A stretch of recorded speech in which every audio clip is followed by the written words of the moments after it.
All right, welcome to The Explainer. Today, we are diving into a really fascinating idea. We're talking about a project that's trying to build a bridge between two worlds that couldn't feel more different. The very physical, old-school world of real estate and the super-fast digital economy. The goal here is huge, nothing less than changing how we think about owning property. Just let that sink in for a second. I'm not talking about rent or waiting for your home's value to go up. Imagine if the very fact that you own your home could generate a steady, passive income for you. It's a pretty wild thought, and it's really the core of everything we're about to get into. You know, for hundreds of years, real estate has been a world of paper deeds, lawyers, and processes that take forever. Meanwhile, the digital economy moves at the speed of light. It's borderless and built on code. So what we're looking at today is a new model, a genuine attempt to build a functional bridge between these two massive industries.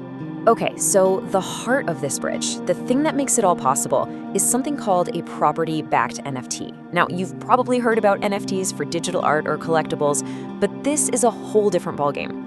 The best way to think of it is like your property deed, but for the 21st century. It's a unique, digital token that aims to prove you own a real-world asset. Now, of course, getting that to be legally binding is a massive regulatory challenge, but that's the goal. Right, so this is way more than just a digital gimmick. The idea here is to fundamentally change what a property deed even is, to turn it from a static piece of paper locked in a filing cabinet into an active, programmable asset you can actually do things with.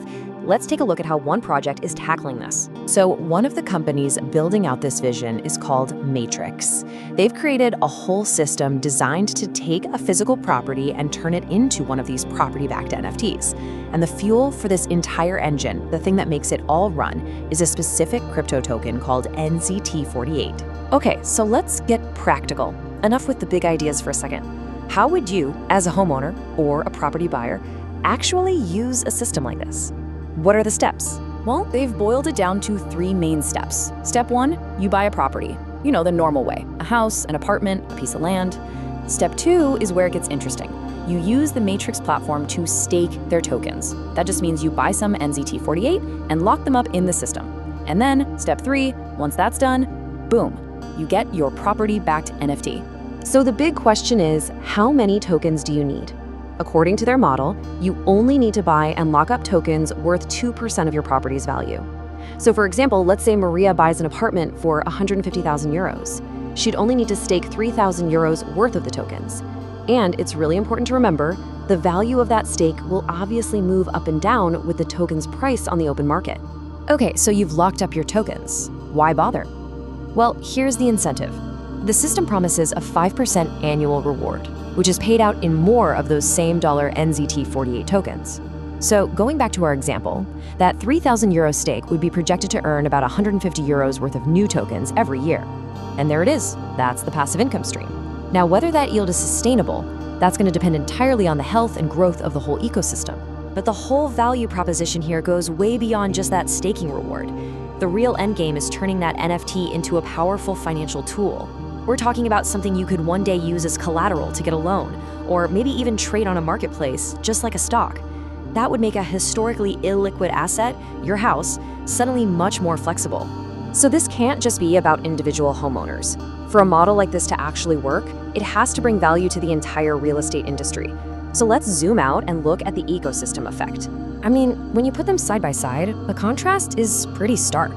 You have the traditional system, which we all know can be slow, expensive, and bogged down in paperwork. And then you have the Matrix model, which is all about being fast, digital, and cutting costs. And a huge piece of this is trying to open up real estate to a whole new world of global crypto investors who want to diversify but find the old system way too complicated. So if you're a real estate agency or a big developer, why would you even look at this? Well, it's a huge opportunity. It gives you a way to digitize your entire portfolio of properties, which could then attract a whole new type of client from around the world. And on top of that, it creates brand new ways to earn revenue, like getting commissions from the tokenization process itself. Now, you might be thinking, what keeps this whole thing from just collapsing? Well, the token's design, the tokenomics, is meant to create a kind of self-sustaining loop. That mandatory 2% stake creates constant buying pressure, a steady demand for the token. Then locking up those stakes for 12 months is designed to add some stability. Finally, it creates this circular economy where some of the fees from transactions get cycled back to the people holding the tokens. So that's the system as it's designed today. But where is this all going? This is really just the first step, and the roadmap for this kind of technology is incredibly ambitious. Yeah, this roadmap really shows you the scale of their ambition. The first massive hurdle is bridging the gap to traditional finance, getting banks to actually accept these NFTs as collateral for loans.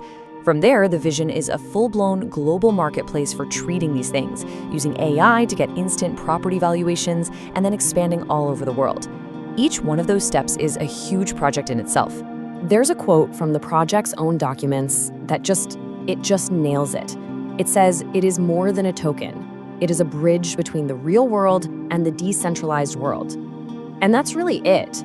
The token isn't the point. The NFT isn't even really the point. The point is the bridge, creating that seamless, valuable link between the biggest asset class in the real world and the future of finance. And that really brings us to the final critical question. Is this it? Is a digital, liquid, and income-generating version of your property the future of how we own things? It's a massive, massive idea, but it's one that could truly fundamentally change our relationship with the most valuable assets in our lives.